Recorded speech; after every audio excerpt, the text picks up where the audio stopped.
This video is sponsored by PayMode Shopping Off. PayMode e-shopping application is one of the online shopping app now available on Play Store and App Store. PayMode e-shopping இந்த ஆப்க்கான link வந்து டிஸ்கிரிப்ஷனில் வந்து கொடுத்துருக்கேன். Play ஸ்டோரில் போய் இந்த ஆப்பை download பண்ணிவிட்டு ஒவ்வொரு பொருளோட ரிவ்யூஸ்லாம் செக் பண்ணி பார்த்து பொருட்களை வந்து வாங்கி பாருங்கள். ரொம்ப யூஸ்ஃபுல்லாகவும் ஹெல்ப்ஃபுல்லாகவும் இருக்கும்.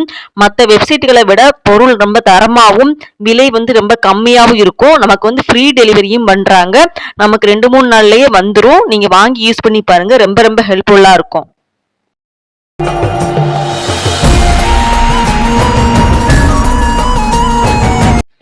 இந்த உலகத்துல வந்து நிறைய பேர் வந்து என்ன பண்றாங்க அப்படின்னா, அவங்கள வந்து மத்தவங்க கூட வந்து ரொம்ப கம்பேர் பண்ணி வந்து பார்க்குறாங்க.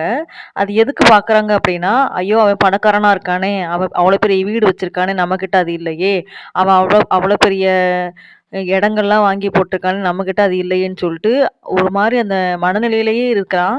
ஏன் அப்படின்னா, ஏன்னா அவங்க கிட்ட இருக்கிற வாழ்க்கைய வச்சு சந்தோஷமா வாழலாம். ஆனா இவங்க என்ன பண்றாங்க அப்படின்னா, அவன்கிட்ட கார் இருக்கு, வீடு இருக்கு, அவன் பணக்காரன் நல்லா சாப்பிடுறான் அப்படின்னு நெனச்சு, அத வச்சே நெனச்சுக்கிட்டே இவங்களுக்கு கிடைக்கிற சந்தோஷமான வாழ்க்கையுமே, அவங்க என்ன பண்றாங்க அப்படின்னா, ஒழுங்கா வாழாம இப்படியே நெனச்சு நெனச்சு வாழ்க்கைய வந்து இந்த மாரி ஒரு கவலையாவே கொண்டு போய்க்கிட்டு இருக்காங்க. இப்படி வந்து இருக்கக்கூடாது அப்படிங்கிறதுக்காக தான் ஒரு குட்டி கதை ஒண்ணு பார்க்கலாம்.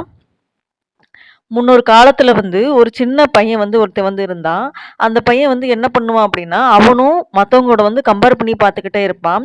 ஸ்கூல்ல யார் ஃபர்ஸ்ட் ரேங்க் வராங்களோ, யாருக்கு அவார்டு குடுக்குறாங்களோ, அந்த மாரிலாம் பார்த்து பார்த்து நம்மளும் அவன மாரி இருக்கணும், அவன மாரி இருக்கணும் அப்படின்னு சொல்லிட்டு பார்ப்பான்.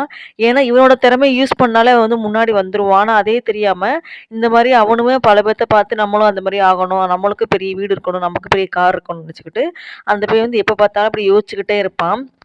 ஒரு நாள் என்ன ஆகுது அப்படின்னா, இந்த மாரி யோசிச்சுக்கிட்டே இருக்கும்போது, அவரு ஊருக்கு பக்கத்துல வந்து ஒரு ஜென் துறவி வந்து ஒருத்தர் வந்து இருப்பாரு. அந்த ஜென் துறவிய வந்து அந்த பையன் வந்து பார்க்க போவான். அந்த ஜென் துறவி பார்க்க போம்போது, அந்த ஜென் துறவி வந்து சொல்லுவாரு, "என்னப்பா பிரச்சனைன்னு?" கேட்கும்போது சொல்லுவான். அப்போ வந்து அவரு சொல்லுவாரு, "இந்த மாரி நீ வந்து நாளைக்கு வந்து குளிச்சுட்டு காலையில உங்க வீட்டுக்கு கொஞ்சம் பக்கத்துல ஒரு காடு இருக்கு பாத்தியா? அந்த காட்டுக்கு வந்து வந்துரு" அப்படின்னு சொல்லிட்டு சொல்லுவாரு. இந்த சின்ன பையனும் சரின்னு சொல்லிட்டு போவான். போயிட்டு வீட்ல மறுநாள் ஆவுது, குளிக்கிறான். குளிச்சுட்டு காலையிலேயே கிளம்பி அங்க வந்து அந்த காட்டுக்கு வந்து போவான். அங்க வந்து ஜென் துறையுமே இருப்பாரு. அதோட இவன் சொல்லுவான், இந்த மாரி எனக்கு வந்து நான் கேட்கறதுக்கு வந்து நீங்க வந்து எனக்கு வந்து அதாவது சொல்யூஷன் சொல்லுங்க அப்படின்னு சொல்லி கேட்பான்.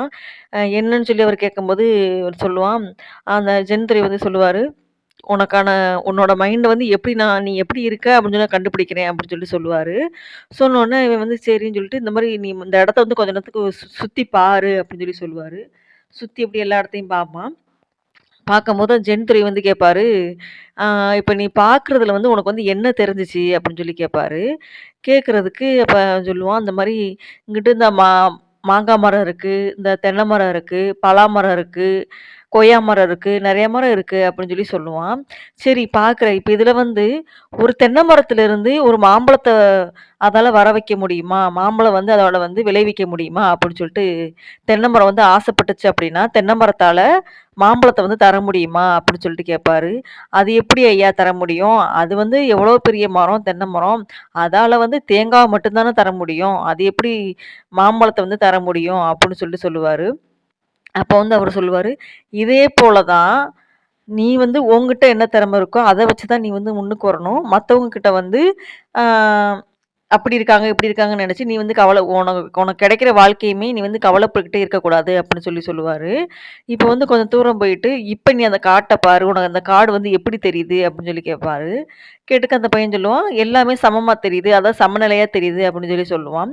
சமநிலைனா நம்ம கிட்டக்க போய் பார்த்தா தான் அந்த காடு வந்து எது பெரிய மரம், சின்ன மரம்னு தெரியும். ஆனா நம்ம தூரத்துல இருந்து பார்க்கும்போது எல்லாமே ஒரு சமமான மரம் மாதிரி, பொதுவா அது ஒரு காடு மாதிரி எல்லாமே சமமா தான் தெரியும்.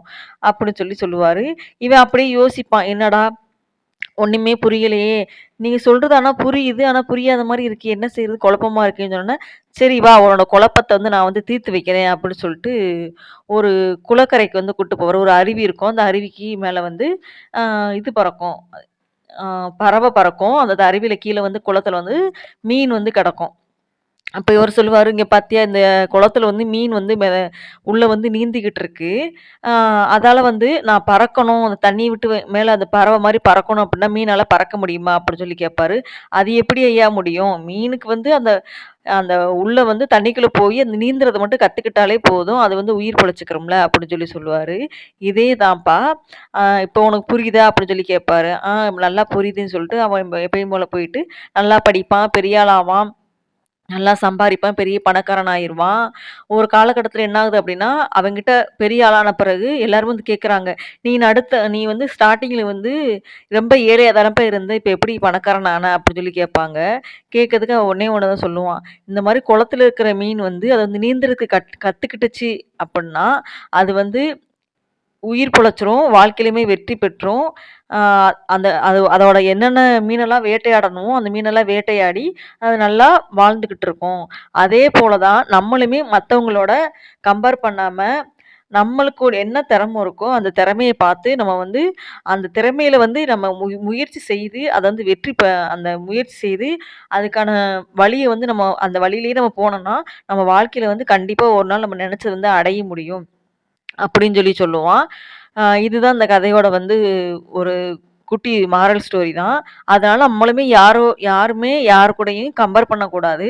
நம்மளோட அவங்கவங்களுக்கு என்னென்ன திறம இருக்கோ, அந்த திறமைய வந்து என்னன்னு நீங்களே கண்டுபிடிச்சு, அந்த மூலியமா நீங்க போனீங்கன்னா, வாழ்க்கையில வந்து வெற்றி பெறலாங்கிறத கதை மூலமா தெரிஞ்சுக்கிறோம். Thank you.